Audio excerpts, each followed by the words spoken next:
I did it. I did it. I sold my Chanel jumbo flap. I honestly didn't think this day would come. When I bought that bag, I fully intended to have it forever, and I even said that on multiple occasions, but I sold it. And I'm going to tell you what specifically about that bag led me to selling it. So if you're thinking about getting a Chanel jumbo flap, you might find that section of the video helpful. I'm also going to talk about a couple more philosophical life realizations that I had that you may find helpful if you're thinking of selling any bag in your collection, no matter what brand or what bag it is. And then finally, we're going to wrap up this video with a little discussion about my experience using Zeko's Authentication to sell my bag. If you're interested in maybe just one or two of those topics, I will have them all time-stamped in the description box below, so you can skip ahead to the sections that interest you most.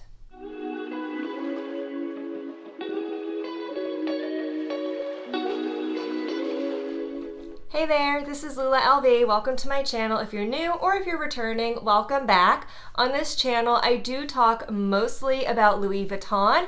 However, I do own handbags from other designers, and occasionally we talk about other design houses as well. This week will be all about Chanel. In today's video, I'm going to tell you why I sold my Chanel jumbo flap. And in my next video coming out on Friday, I will tell you what other bag I bought instead of the Chanel jumbo flap. I ended up selling that bag and buying a different Chanel bag instead that I think is much more suited to my lifestyle and my wardrobe. If you haven't yet subscribed to my channel, I encourage you to hit that subscribe button. And if you enjoy this video topic, please like this video.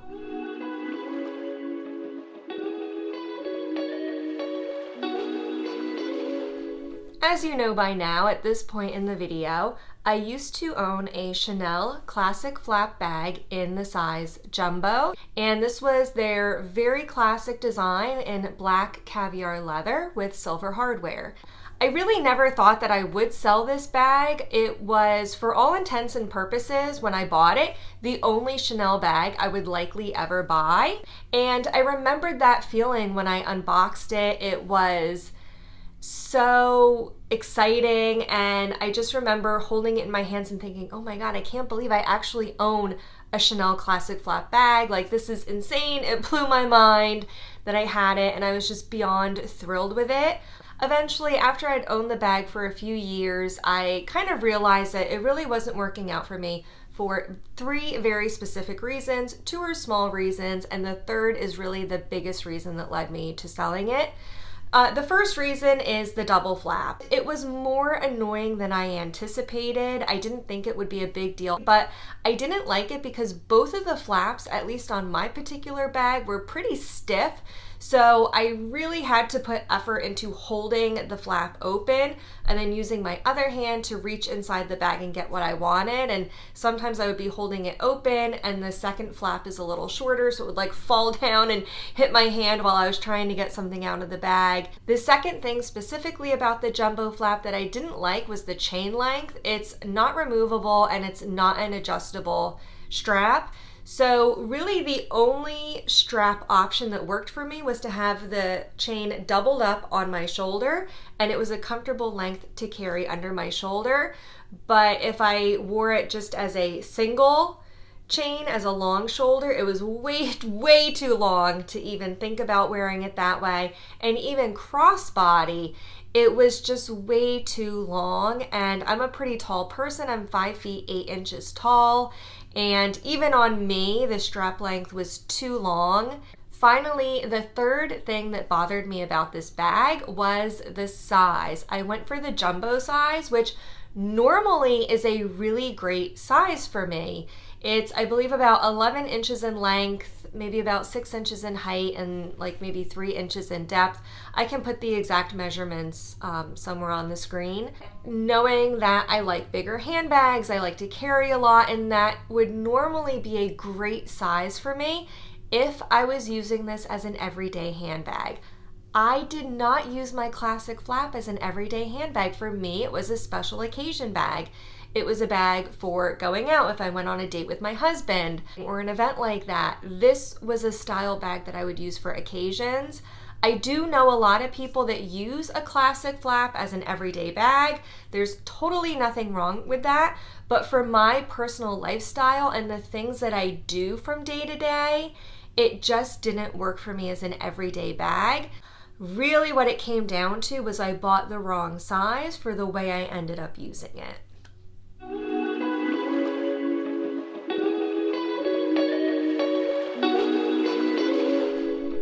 I'm going to talk with you now about how I came from getting to the state of thought that this was a forever bag to actually being comfortable and at peace with the decision to sell my bag.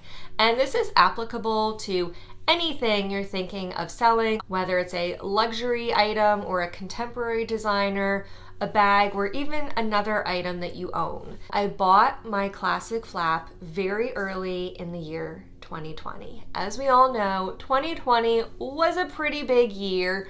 We were hit with a global pandemic. There were lockdowns. Since then, the world has started to open back up. Life is returning more to normal. But my life is still really different than it was when I bought this bag 3 years ago. I'm not saying my life is better. I'm not saying my life is worse. It's just very different. I am a different person. My lifestyle is different, and my day-to-day life and my day-to-day activities that I do are very different than 3 years ago when I bought this bag. There's nothing wrong with it. Our lives all change over time, but it really made me come to the realization that I need to keep and own things that work for me with the life I have now. Not the life I had 3 years ago, not a potential future life I may have one day. I think we need to really live in the moment and enjoy what we have. This bag possibly could have worked for me in the life that I had 3 years ago before the pandemic hit. I'm not sure because that was when I bought my bag, right when the pandemic hit. So I never even had a chance to use it in that old life of mine. I was working in an office. I would sometimes go out after work with friends or coworkers. There were a lot more events that I was going to at the time. Now, I actually have left that job. I work from home full time.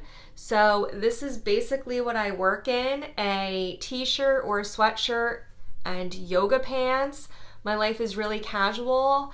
My kids are now 5 and 2.5 years old. So the things I do after work and on the weekends are a lot different than even what I did 3 years ago. And a Chanel classic flap, especially in the jumbo size, doesn't work in the majority of those situations. So this was just not a bag that worked for the life I have now.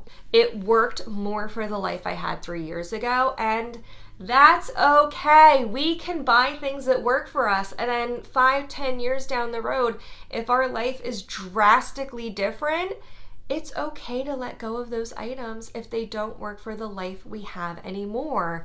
And I think a lot of people talk about that concept when it comes to our clothing and dressing for the bodies we have now. We hear this advice a lot, but it never dawned on me to apply that same theory and that same reasoning to my handbags. I need to dress and wear things, including not just clothes, but handbags and accessories for the life I have now, not the life I once had or could possibly have again one day in the future. The other second realization I came to is the thought that this was my forever bag. I had to keep this specific Chanel bag, the jumbo flap that I bought in 2020. That was my forever bag. But then I came to the realization it wasn't that specific bag that was my forever bag. It was just owning and having a classic Chanel bag in my handbag collection. It didn't have to specifically be that Chanel classic flap if that style no longer worked for me. I could sell it and buy a different Chanel classic bag that worked better for me in my lifestyle. Chanel makes other classic flap style handbags. I could sell my classic flap that was no longer working for me, get a more casual bag that's still a classic Chanel bag. It's from their classic lineup, still a flap style. I could buy one in a size that worked better for me, perhaps a color that worked better for me, and I would use it more often. So it's not always this specific bag you own that's a forever bag, but maybe it's just a bag by that designer. My forever bag would just be having a Chanel bag.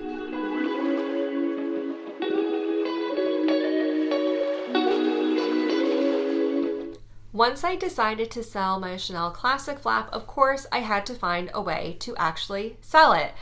I am not comfortable selling luxury items myself. They're very expensive and there's a very high chance of getting scammed. So for my own protection, I always go through a professional resale or consignment service. I never sell anything myself personally. And for this Chanel bag, I decided to go with Zeko's Authentication, and mostly because, number one, she is a premier authenticator of Chanel handbags. She is very professional and well regarded in the Chanel and luxury handbag world, and her fee was unbeatable. Usually consigners will charge a consignment fee that's a percentage of the sale price. So for a $6,000 handbag, the consignment fee might be 15% of your $6,000. However, Zeko is different and she charges a flat fee for selling your handbag. It's not a percentage of the item. And in my opinion, it is a very low fee. It is extremely fair. My Chanel jumbo flap ended up selling for $6,700, and I paid her $300 to sell my bag. So it worked out to be about 5% of the sale price, and there was no way I was finding another consignor who would sell my bag for that low of a fee. So that was why I went with Zeko, and the basic process was I sent her photos of my bag, and she offered me a quote for the bag. Then I had to ship the bag for her. Once I accepted the quote, I shipped it to her for in-house inspection, and I was responsible for the fee, the shipping cost to get it to her. I packaged it up with my own box and I put my own shipping label on it. So I did pay for that. Most consigners that you have to ship your items to, you will be responsible for the shipping cost. So that's on par with the industry norm. I sent my bag to her. She inspected it in-house, authenticated it, of course, and then she listed it for sale. She received my bag on a Thursday. I received the confirmation from my tracking number that the bag had been delivered, and then Zeko emailed me that evening to also verify herself that she physically had the bag in her possession. She said that she would, on Thursday, she said she would look at the bag and inspect it the next day and get back to me the next day on Friday. Well, Friday came and went. I didn't hear anything from her, and I was like, you know what, that's okay, because of course people are busy, things happen, and I wasn't too worried about it. But then the next day, Saturday morning, after she had the bag for a little over 24 hours in her possession, she sent me an email connecting me with a buyer for my bag. I honestly couldn't believe it. I think she may have had a buyer in mind already before she received the bag, because that was just so quick. Then first thing Saturday morning, was like 8 or 9 o'clock in the morning, I got an email. She is on all communications between the buyer and the seller. So on the email thread was myself, Zeko, and the buyer.